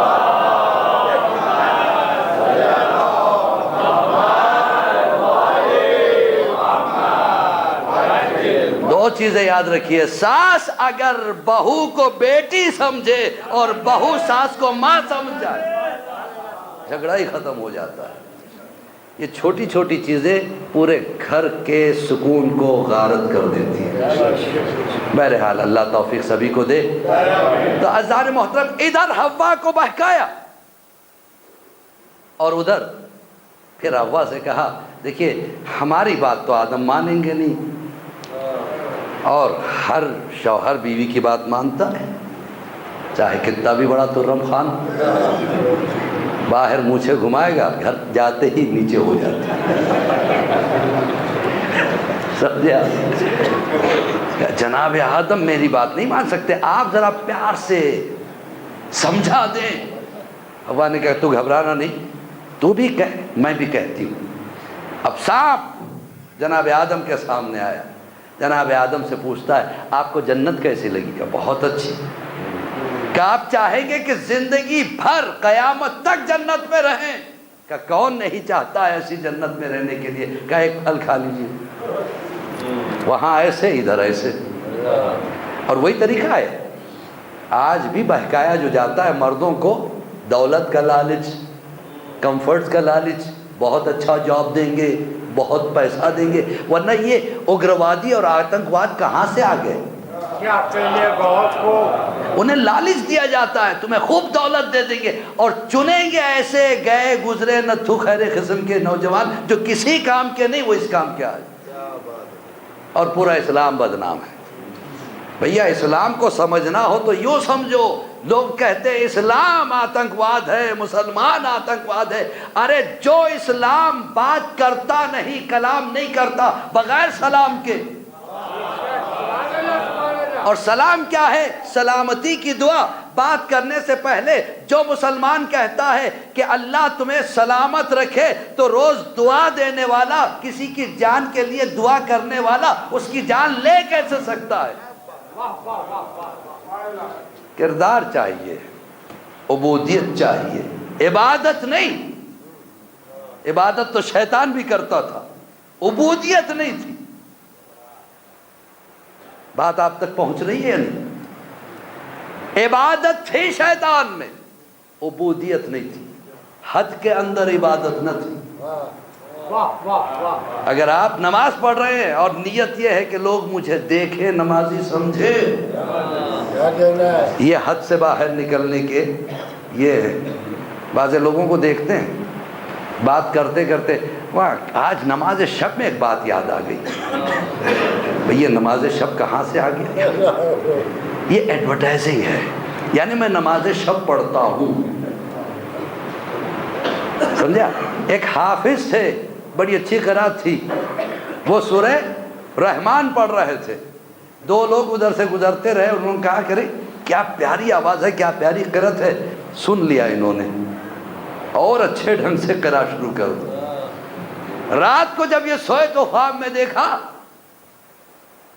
کیا خواب میں دیکھا؟ دیکھیے یہ مثال ہے، شاید میں نے کبھی دی ہو. ایک مثال کو لے کے آپ یہ نہ کہہ دیجئے کہ مولانا نے ریپیٹ کر دی مجلس، یہ بھی بڑا مسئلہ ہوتا. مثال دے رہا ہوں کیونکہ موقع اور محل ہے اس کا. انہوں نے خواب میں دیکھا کہ سورہ رحمان سنہری حروف کے ساتھ سامنے پیش کیا گیا محشر کے میدان میں. خوش ہو گئے، اچھا سورہ رحمان ہے. اب جو 2 پیج پلٹایا پورا بلینک. پھر آخر میں آخر کی آیت نظر آ رہی کہ یہ کیا، میں نے تو پوری پڑھی تھی، باقی کہاں چلے گی؟ کہ جتنی اللہ کے لیے پڑھی تھی اتنی قبول ہو گئی. وہاں سے تم نے انہیں سنانے کے لیے پڑھی، انہوں نے تعریف کر دی، اللہ نے دنیا میں اجر دے دیا. تو عبودیت ایک نازک مرحلے کا نام ہے. عرفان حاصل نہیں ہو سکتا نہ خدا کا نہ اہل بیت کا جب تک کہ انسان عرفانیت کے حد کے اندر اپنے آپ کو محصور نہ کر لے. آپ بارش میں نکلے ہیں، ہاتھ میں چھتری ہے، اس کی ایک حد ہے، اس کا ایک ڈائمنشن ہے. اس کے اندر اگر آپ رہیں گے تو آپ بھیگیں گے نہیں. اور اگر آپ نے موج میں آ کے اس طرح کیا، تھوڑا سا باہر نکلے بھیگ گئے. تو انسان کی زندگی بھی ایک طوفان کا سامنا کرنا ہے. یہ آنکھوں کو حدود کے اندر رکھنا ہے، یہ کانوں کو حدود کے اندر رکھنا ہے، اس دل کو حد کے اندر رکھنا ہے، ہاتھوں کو حد کے اندر رکھنا ہے، پیروں کو حد کے اندر رکھنا ہے. اسے عبودیت کہتے ہیں. توجہ ہے نا آپ کی؟ تو اس طرح سے جناب آدم جب دنیا میں بھیج دیے گئے تو اس وقت روایت میں بتلایا جاتا ہے کہ جناب آدم کا پورا جسم چاندی اور سونے کی طرح چمکتا تھا جب تک یہ جنت میں تھے. جب دنیا میں آئے، دیکھیے وضو کب سے چلا ہے یہ میں بتانا چاہ رہا ہوں، ہسٹری ہے. جب دنیا میں آدم بھیج دیے گئے تو ان کا جسم یہاں کی مٹی، ہوا، پانی اور فضا سے کالا پڑنے لگا. جب دیکھا جناب آدم نے کہ ارے میرا جسم چمکتا تھا، نور طے ہوتا تھا، یہ کالا کیسے پڑنے لگا. رونے لگے، رو کے دعا کی پروردگار. اور جب جناب آدم کی توبہ قبول ہوئی وسیلہ پنجتن پاک سے،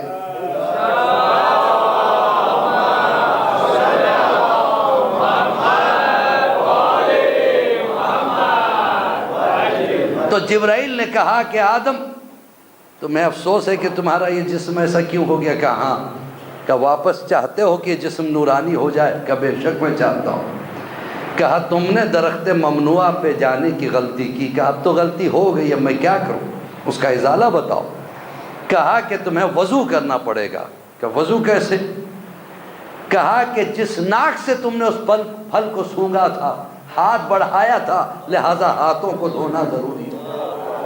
پھر ناک سے سونگھا تھا، ناک میں پانی لینا ضروری ہے، پھر منہ سے کھایا تھا، لہذا اس کو کلی کرنا ضروری ہے، پھر یہ چہرہ اللہ کو دکھانا بھی ہے، لہذا اس پہ پانی پھیرنا ضروری ہے، یہ پیر چونکہ وہاں تک لے گئے تھے لہذا اس کا بھی مسح کرنا ضروری ہے، اور سر کا مسح بھی کرنا ضروری ہے۔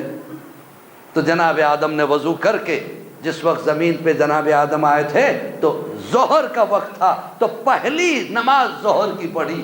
جناب جبرائیل نے کہا اب ذرا بدن کو دیکھو، انہوں نے نماز کی برکت سے اپنے جسم کی خوبصورتی کو واپس آتے ہوئے دیکھا، تو شکرانہ طور پہ پھر عصر پڑھا، پھر مغرب پڑھی، اس کے بعد عشاء کے وقت عشاء پڑھی، پھر صبح کے وقت صبح کی نماز پڑھی۔ تو عزیزان محترم، یہ نمازیں اس وقت سے چلی۔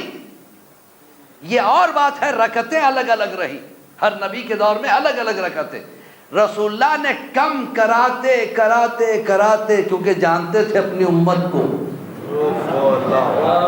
اور کم کر دے مالک، اور کم کر دے، اور اتنا کم کر دیا کہ اب بھی ہمیں زیادہ لگتی۔ ایک صلوات پڑھے بر محمد۔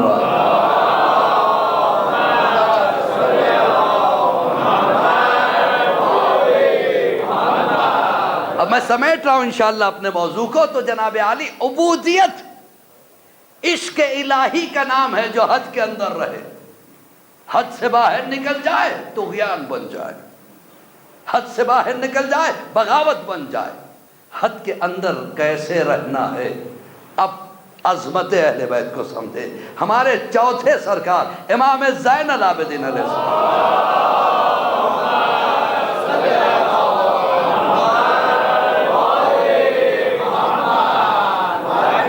یہ فرمان ایسے ہوتے ہیں ان کے کہ ایک فرمان کو بھی اگر آپ غور سے سن لیں تو انسان کی زندگی بدل جائے۔ امام فرماتے ہیں پروردگار تیرا لاکھ لاکھ شکر ہے کہ تو نے اپنی نعمتوں سے مجھے مالا مال کیا، اس سے زیادہ اس بات کا شکر ہے کہ تو نے شکر کی توفیق دی۔ اگر تو شکر کی توفیق نہ دیتا تو میں کہاں سے شکر کرتا۔ اب دو فرمان میرے مولا کے بھی سن لیں جو مجھے بہت پسند ہے۔ عظمت سمجھیں، اہل بیت عرفان کی منزل ہے، عرفان کو سمجھنا ہے تو ان کے جملوں کو سمجھیں، ان کے جملوں کو سمجھیں، تو پھر انسان خود بخود وہ عرفانی منزل کی طرف بڑھنے لگتا ہے جب اپنے آپ کو محدود کرتا ہے۔ تو اب عزیزان محترم، مولا کائنات کا ایک عجیب و غریب جملہ، جب بھی مجھ پہ کبھی فائنینشیل کرنچز آئے ہیں، میرا ہاتھ اگر تنگ ہوا ہے، مجھے یہ جملے نے بڑا سہارا دیا۔ آپ سب کے لیے ایک تحفہ، لیکن اتنے آسانی سے کیوں دے دوں؟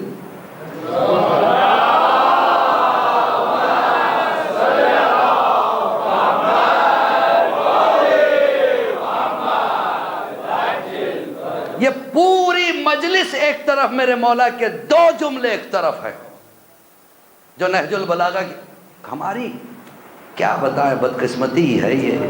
نہج البلاغہ جیسی کتاب ہمارے گھروں میں ہے لیکن ہم اسے پڑھتے نہیں ہیں، شوکیس میں سجاتے ضرور ہیں، مولا کی ہے، ان کے فرمان۔ کبھی پڑھا ہے آپ نے؟ نہیں، ہمارے پاس اتنا ٹائم کا ہے، ہمارے پاس ٹائم یہ ہے کہ گواسکر نے کیا سکور کیا تھا جی، کپل کا کیا سٹیٹس تھا۔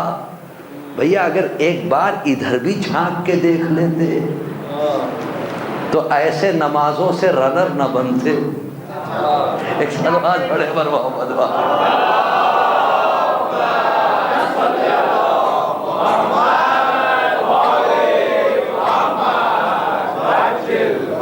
دیکھیے، مال دنیا تنگی اور افلاسی، کبھی پیسہ، کبھی خوشی، کبھی غم، یہ زندگی میں ہوتا ہے انسان کے۔ کبھی آپ کے پاس بہت پیسہ آ جاتا ہے، کبھی تنگی بھی آ جاتی ہے۔ تو مولا کا جملہ سنیں تو مولا کائنات یہودی کے باغ میں مزدوری کر کے 10 دینار لے کے آ رہے تھے، راستے میں نان بھائی کے پاس رکے اور ایک روٹی خریدی 1 دینار کی، باقی 9 دینار فقیروں میں تقسیم کرتے ہوئے مولا جا رہے تھے۔ لوگوں نے دیکھا یا علی یہ کیا؟ اسی لیے تو آپ کچھ کر نہیں پا رہے ہیں، آپ جمع نہیں پا رہے ہیں۔ آپ کیوں نہیں جماتے؟ کل کی فکر نہیں کر رہے۔ آج آپ کو 1 روٹی کی ضرورت تھی، کل آپ کو 2 کی ضرورت پڑ سکتی ہے، پرسوں 3 کی۔ اگر آج آپ 1 لے لیتے، کل باقی 9 میں سے 2 لے لیتے، اس کے بعد اور جو بچے ہیں اس میں سے لے لیتے۔ آپ نے کل کے لیے کیوں نہیں چھوڑا؟ کیا جملہ میرے مولا نے کہا ہے، کیا جملہ کہا؟ کہتے ہیں میں کیسے اس خدا پہ شک کروں جو آج تک کھلایا ہے، کل نہیں کھلائے گا۔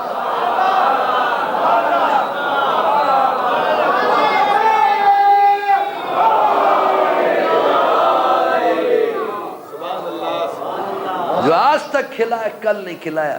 عمر 60 سال کی ہو گئی، 70 سال کی ہو گئی، کل کی فکر میں۔ مولا کہتے یہ جملہ جو آج تک کھلایا ہے کیا کل نہیں کھلائے گا؟ اور دوسرا ایک سٹیٹمنٹ میرے مولا کا نہج البلاغہ سے، مولا کائنات بظاہر خلیفہ بن کے ظاہری طور پہ جب کوفے میں پہنچے تو اس سے پہلے کے خلفاء کے کر و فر ہی الگ تھے، ان کا شان، ان کا ٹھاٹ باٹ۔ مولا بالکل سمپل، ایسا خلیفہ کسی نے دیکھا ہی نہیں تھا۔ اپنے چاہنے والوں کے ساتھ زمین پہ بیٹھ کے باتیں کر رہے تھے، ایک شخص آ گیا، یا علی یہ کیا، آپ زمین پہ بیٹھے، کرسی پہ بیٹھ کے بات کرنا چاہیے تھا آپ کو، یہ تو خیال کرو آپ اس وقت خلیفہ ہیں، کرسی پہ کیوں نہیں بیٹھتے؟ کوئی اور ہوتا نیتا ہمارا ایک لمبی تقریر کرسی پہ کر دیتا، لیکن میرے مولا نے کیا جملہ دیا، کیا جملہ دیا، ہر ایک کے دل کو چھو جائے گا اس منبر کی قسم۔ میرے مولا نے کیا کہا کہ تمہیں کیا اعتراض تھا؟ کہا کہ جب آپ خلیفہ ہیں تو زمین پہ کیوں بیٹھے، کرسی پہ کیوں نہیں بیٹھے؟ مولا نے کچھ نہیں کہا، ایک جملے میں زبان بند کر دی، کہا اس لیے میں زمین پہ بیٹھا ہوں کہ زمین پہ بیٹھنے والا کبھی گرتا نہیں ہے۔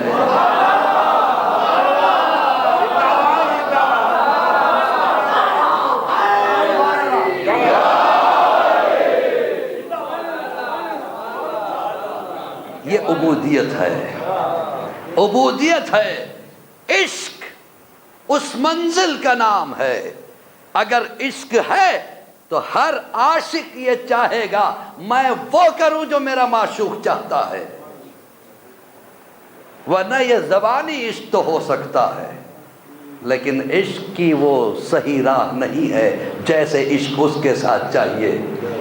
عشق پا لینے کا نام نہیں ہے، لٹ جانے کا نام ہے، لٹا دینے کا نام ہے۔ اور جس کی جیتی جاگتی تصویر حسین ہے، حسین نے عشق الہی میں سب کچھ لٹا دیا، اپنا گھر، اپنی زندگی، اپنی بھوک، اپنی پیاس، اپنے بچے۔ اللہ اکبر۔ حسین اسلام کے لیے کیا دو گے میرے لال؟ رسول کا سوال تھا۔ حسین نے کہا نانا جو کہو گے دے دوں گا۔ حسین سب سے عزیز بیٹا اکبر دینا ہوگا، نانا منظور ہے۔ حسین اصغر کی قربانی دو گے، نانا منظور۔ حسین عباس کے شانے کٹ جائیں گے، نانا منظور ہے۔ عزیزو میں نے ایسے لوگوں کو دیکھا جن کا ایک بیٹا مر گیا تو بوڑھے ہو گئے۔ ہائے میرا مولا کا کلیجہ، عباس جیسا جس کا بھائی ہو اس کے شانے کٹ جائے، اکبر جیسا حسین نوجوان ہو۔ اللہ اکبر، اللہ اکبر۔ ایک شخص جس کی بیوی حاملہ تھی، اس نے جناب علی اکبر کو گزرتے دیکھا تھا، دیکھتا رہ گیا، پیچھے پیچھے چلنے لگا، یہاں تک کہ جناب علی اکبر اپنے گھر میں چلے گئے۔ یہ کھڑا رہا، کئی گھنٹے ہو گئے۔ حسین نے باہر آ کے پوچھا کیوں کھڑا ہے؟ کہ وہ چہرہ دیکھنا چاہتا ہوں، وہ چاند جیسا چہرہ جو اندر گیا ہے۔ کس کا بیٹا ہے؟ کہ میرا بیٹا ہے۔ کہ مولا میرے لیے دعا کر دیجئے، میری بیوی حاملہ ہے، ایسا بیٹا مجھے بھی مل جائے۔ اتنا حسین تو نہیں ہوگا لیکن اس کے دھول کے صدقے میں بھی تھوڑی خوبصورتی آ جائے۔ کہ اگر ایسا بیٹا تجھے ملا تو تو کیا کرے گا؟ کہا کہ اس کے پیروں کے نیچے اپنے ہاتھوں کو بچھاتا رہوں گا۔ کہا کیوں؟ کہ اگر پیر زمین پہ پڑے تو کہیں کنکر نہ چپ جائے۔ حسین روتے ہوئے بیٹھ گئے۔ کہا کہ تجھے اتنی محبت ہوگی کہ اکبر کے پیروں کے نیچے ہاتھ بچھانا چاہتا ہے؟ ارے میرے کلیجے سے پوچھ، جب اسی اکبر کے سینے میں پرچی کا پھل ہوگا میں کیسے کھینچوں گا؟ عزیزوں، مسائل پڑھنے کی ضرورت نہیں ہے۔ اگر واقعاً عشق کی منزل آپ کو عرفان تک لے جائے، آپ محسوس کرو گے کہ کربلا میرے سامنے ہے۔ وہ وقت بھی آیا تھا جب حسین نے جناب فضہ کو بلایا، فضہ میری اماں کی کنیز، فضہ میری ماں، فضہ دیکھ زینب کے خیمے میں جانا، وہاں ایک پرانا سا صندوق ہے، اس میں کرتا ہے، اسے لے کے آ جانا۔ لیکن خبردار زینب نہ دیکھنے پائے۔ فضہ پہنچی، آہستہ سے صندوق کو کھولا، کرتے کو اٹھا کے دامن میں چھپا کے چل رہی ہے۔ زینب کی نگاہ پڑ گئی، فضہ کیا لے جا رہی ہو فضہ؟ کیا مجھے نہیں دکھاؤ گی؟ کہا نہیں شہزادی، آپ اس کو نہ دیکھے شہزادی۔ کہا نہیں، تجھے میرے ماں کے حق کی قسم ہے، دکھا دے فضہ۔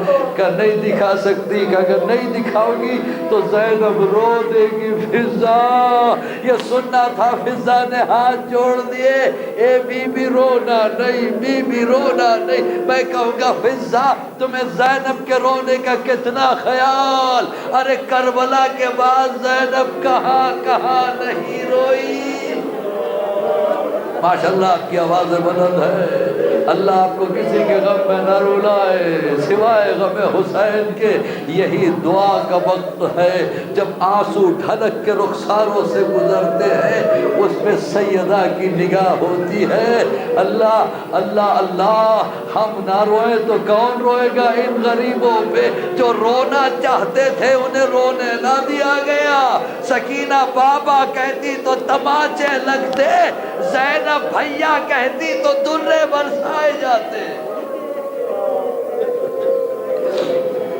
ہاں عزیزان، ایک مرتبہ جناب فضہ نے کرتے کو سامنے کیا، زینب نے کرتے کو غور سے دیکھا کہ فضہ مجھے سب کچھ یاد آ گیا، مجھے یاد آ گیا۔ فضہ کا کیا یاد آ گیا شہزادی؟ کہ میں جب چھوٹی تھی میری اماں اس کرتے کو سیتی جاتی تھی، روتی جاتی تھی، میں خود پہناؤں گی یہ کرتا۔ میری اماں سیتی تھی، پھر اسے پھاڑتی تھی، اس میں پیوند لگاتی تھی، پھر سیتی تھی۔ میں پوچھی اماں آپ یہ بار بار پیوند کیوں لگاتی ہو؟ کہ زینب اگر حسین کرتا منگائے سمجھنا یہ کرتا نہیں کفن منگایا ہے، اس لیے میں پیوند لگا رہی ہوں تاکہ اس کو کوئی چرا نہ لے جائے، میرا بیٹا بے کفن ہوگا۔ ایک مرتبہ میں آپ سے یہی کہنا چاہوں گا، کیا سیدہ کی تمنا پوری ہوئی؟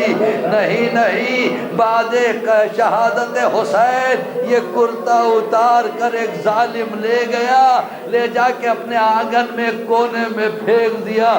رات کو اس کی بیوی نے ایک بی بی کے رونے کی آواز سنی، اٹھ کے آنگن میں گئی، دیکھتی کیا ہے، ایک بی بی بال کھولے ہوئے کرتے کو سینے سے لگائے۔ میرے لال حسین، کیا اسی دن کے لیے میں نے یہ کرتا سیا تھا؟ یہ قریب میں آئی، آ کے کہتی بی بی تو کون ہے؟ یہ کیوں رو رہی ہے؟ کس کا کرتا ہے؟ کہا کہ میں زہرا ہوں، بقیع سے آئی ہوں، یہ کرتا میں نے اس لیے سیا تھا تاکہ حسین کے جسم پر کفن بن کے رہے، تیرے شوہر نے اس کو اتار دیا، مجھے اس نے بڑا رلایا ہے، مجھے اس نے بڑا رلایا۔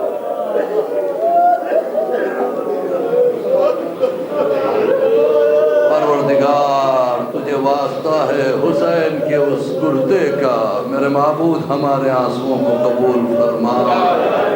مالک پروردگار جو بیمار ہے، تجھے امام زین العابدین کی ہتھکڑیوں اور ذوق کا واسطہ پروردگار سب کو شفاء کلی عطا فرما. ہمارے نوجوانوں کو تجھے سینہ علی اکبر کا واسطہ ہے، انہیں سب کو نیک توفیق عطا فرما. ہمارے گناہان کبیرہ اور صغیرہ کو معاف فرما دے. پروردگار امام کے ظہور میں تاجیل عطا فرما.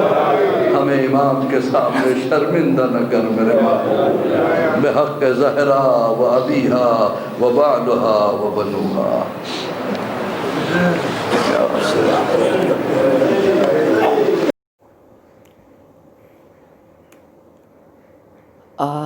دیکھ میرے غازی، اونچا ہے علم تیرا. دیکھ میرے غازی، اونچا ہے علم تیرا. دل سینے میں جب تک ہے بھولے گا نہ غم تیرا. دیکھ میرے غازی، اونچا ہے علم تیرا. دیکھ میرے غازی، اونچا ہے علم تیرا. زینب کی دعا بن کے ایک وقت وہ آئے گا. زینب کی دعا بن کے ایک وقت وہ آئے گا. ہر گھر پہ سجا ہوگا عباس علم تیرا. دل سینے میں جب تک ہے بھولے گا نہ غم تیرا. دیکھ میرے غازی، اونچا ہے علم تیرا. دیکھ میرے غازی، اونچا ہے علم تیرا. دیکھ میرے غازی، اونچا ہے علم تیرا. جاتی ہے زہرا بھی زینب بھی زیارت کو. جاتی ہے زہرا بھی زینب بھی زیارت کو. جب 8 محرم کو اٹھتا ہے علم تیرا. دل سینے میں جب تک ہے بھولے گا نہ غم تیرا. دیکھ میرے غازی، اونچا ہے علم تیرا. دیکھ میرے غازی، اونچا ہے علم تیرا. دیکھ میرے غازی، اونچا ہے علم تیرا. تابوت جب اٹھتا ہے شبیر کا غازی. تابوت جب اٹھتا ہے شبیر کا غازی. تابوت کے آگے بھی چلتا ہے علم تیرا. دل سینے میں جب تک ہے بھولے گا نہ غم تیرا. دیکھ میرے غازی، اونچا ہے علم تیرا. دیکھ میرے غازی، اونچا ہے علم تیرا. دیکھ میرے غازی، اونچا ہے علم تیرا. وہ کون سے صدمے تھے شہ ٹوٹ گئے جس سے. وہ کون سے صدمے تھے شہ ٹوٹ گئے جس سے. ایک درد تھا زینب کا اور دوسرا غم تیرا. دل سینے میں جب تک ہے بھولے گا نہ غم تیرا آ دیکھ میرے غازی اونچا ہے علم تیرا آ دیکھ میرے غازی اونچا ہے علم تیرا آ دیکھ میرے غازی اونچا ہے علم تیرا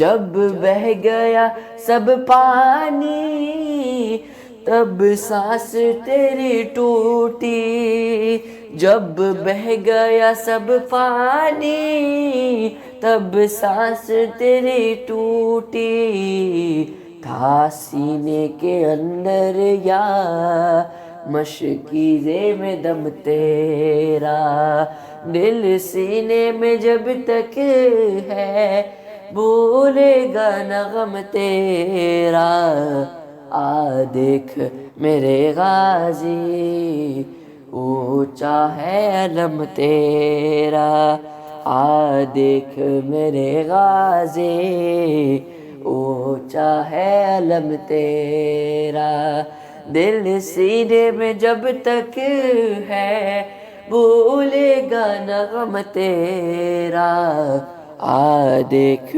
میرے غازی اونچا ہے علم تیرا زیارت عاشورہ پڑھتا ہوں میں اپنی جانب سے، اپنے والدین کی جانب سے، کل مرحوم مومنین والمومنات کی جانب سے، خاص طور سے امام زمانہ کی جانب سے قربتاً اللہ۔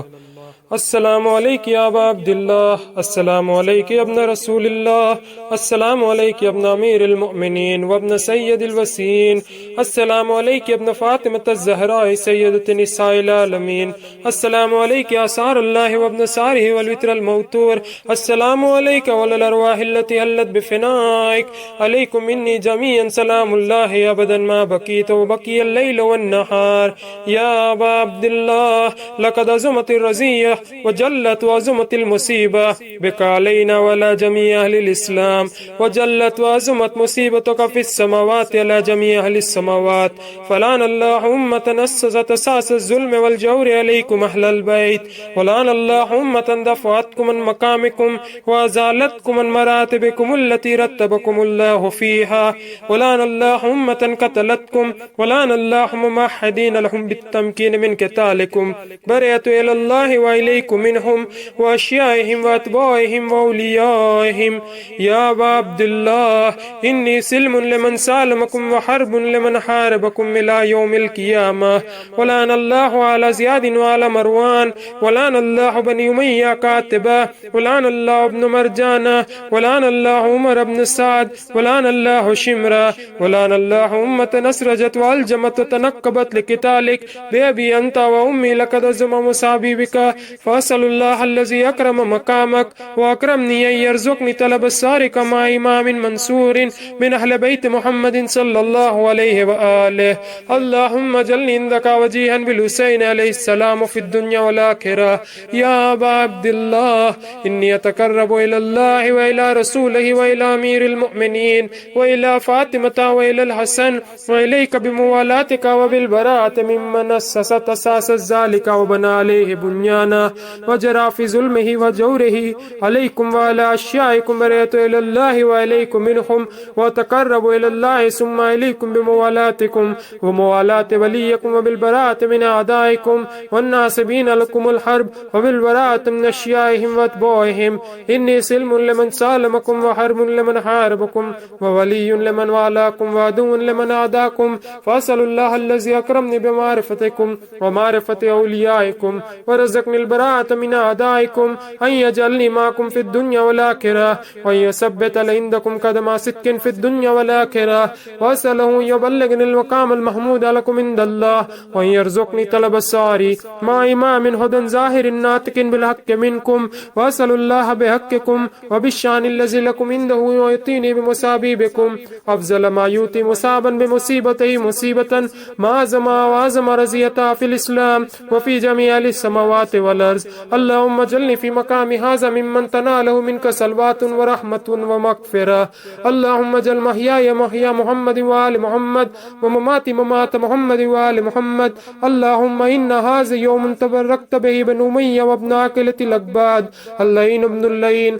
على لسانك ولسان نبيك صلى الله عليه وآله في كل موطن وموقف وقف فيه نبيك صلى الله عليه وآله اللهم لا نبا سفيان ومعاوية ويزيد بن معاوية عليهم منك لعنة عبد العابدين وهذا يوم فرد به آل زياد وآل مروان بقتلهم الحسين صلوات الله عليه اللهم فضائف عليهم اللعنة منك والعذاب الأليم اللهم إني أتقرب إليك في هذا اليوم وفي موقفي هذا وأيام حياتي بالبراءة منهم واللعنة عليهم وبالموالاة لنبيك وآل نبيك عليه وعليهم السلام اللهم لعن أول الظالم ظلم حق محمد وآل محمد وآخر التابعين له ولا ذلك اللهم لعن الإصابة التي جاحدت الحسين وشايعت وبايعت وتعبت على قتله اللهم لعنهم جميعا السلام عليك يا أبا عبد الله وللأرواح التي حلت بفنائك عليك مني سلام الله أبدا ما بكيت وبكي الليل والنهار ولا جعله الله آخر العهد مني لزيارتكم السلام على الحسين وعلى علي بن الحسين وعلى أولاد الحسين وعلى أصحاب الحسين اللهم خص أنت أول الظالم باللعن مني وابدأ بي أولا ثم الثانية والثالثة والرابع اللهم لعن يزيد خامسا ولعن عبيد الله بن زياد وابن مرجان وعمر بن سعد وشمرا وعلى أبي سفيان وعلى زياد وعلى مروان إلى يوم القيامة سجدے میں جائے اللهم لك الحمد حمد الشاكرين لك على مصابهم الحمد لله على عظيم رزيتي اللهم ارزقني شفاعة الحسين يوم الورود وثبت لي قدم صدق عندك مع الحسين وأصحاب الحسين الذين بذلوا مهجهم دون الحسين عليه السلام اللهم صل على محمد وآل محمد وعجل فرجه